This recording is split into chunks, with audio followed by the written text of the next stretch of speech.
Assalamualaikum warahmatullahi wabarakatuh. Saya Umrah SPDSD, calon guru penggerak angkatan 9 dari SD Impres Rimuku, Kabupaten Mamuju, Provinsi Sulawesi Barat.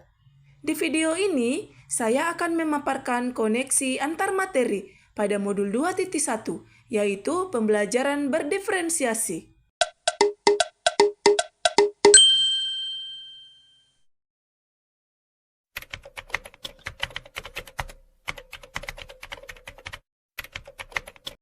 Pembelajaran berdiferensiasi adalah serangkaian keputusan masuk akal yang dibuat oleh guru yang berorientasi kepada kebutuhan murid. Pembelajaran berdiferensiasi adalah proses yang komprehensif dan fleksibel yang mencakup perencanaan, persiapan, dan penyampaian pengajaran untuk mengakomodasi keragaman kebutuhan belajar murid di dalam kelas. Melalui pembelajaran berdiferensiasi, guru mempertimbangkan siapa yang mereka ajar, apa yang mereka ajarkan, di mana mereka mengajar, dan bagaimana mereka mengajar. Untuk dapat menerapkan pembelajaran berdiferensiasi di kelas, hal yang harus dilakukan seorang guru antara lain memahami tujuan pembelajaran yang didefinisikan secara jelas, menanggapi atau merespon kebutuhan belajar murid, menciptakan lingkungan belajar yang mengundang murid untuk belajar, melakukan manajemen kelas yang efektif, dan melakukan penilaian berkelanjutan. Untuk dapat memenuhi kebutuhan belajar murid, guru harus memahami 3 aspek berikut ini. Yang pertama, kesiapan belajar murid. Pada aspek kesiapan belajar murid, mengharuskan guru untuk menilai pengetahuan awal dan menentukan apa yang telah murid ketahui dan di mana murid berada. Pada aspek minat murid, salah satu motivator penting bagi murid untuk terlibat aktif dalam proses pembelajaran. Karena minat murid berbeda-beda, minat murid bisa berkembang. Pada aspek profil belajar murid, berkaitan dengan lingkungan belajar, latar belakang budaya, dan kecerdasan majemuk. Kebutuhan belajar murid dapat diidentifikasi berdasarkan cara-cara berikut. Yang pertama, mengamati perilaku murid. Yang kedua, mengidentifikasi pengetahuan awal. Yang ketiga, mereview dan merefleksi hasil pembelajaran. Yang keempat, berbicara dengan guru murid sebelumnya. Yang kelima, membaca rapor murid di kelas sebelumnya. Dan yang terakhir, menggunakan penilaian formatif dan diagnostik. Ada 3 strategi untuk mendiferensiasi pembelajaran.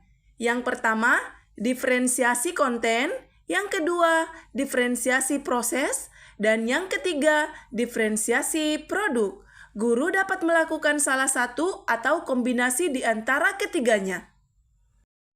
Pada diferensiasi konten, berkaitan dengan apa yang diajarkan pada peserta didik sebagai tanggapan dari kesiapan belajar peserta didik, minat atau profil belajarnya, seperti visual, auditori, dan kinestetik, atau bahkan bisa kombinasi dari ketiganya.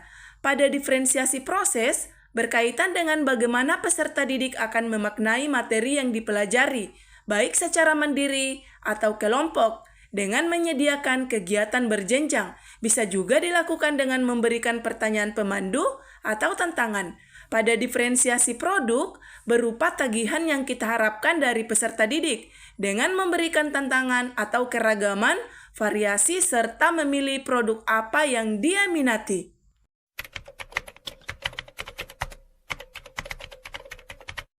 Pembelajaran berdiferensiasi sangat berkaitan dengan filosofi pendidikan Ki Hajar Dewantara, nilai dan peran guru penggerak, visi guru penggerak, serta budaya positif.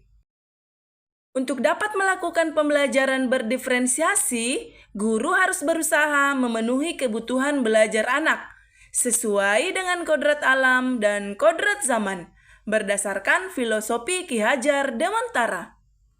Dalam melakukan pembelajaran berdiferensiasi, seorang guru penggerak harus berpihak pada murid, reflektif, mandiri, kolaboratif, dan inovatif untuk menciptakan pembelajaran berdiferensiasi agar dapat memenuhi kebutuhan murid.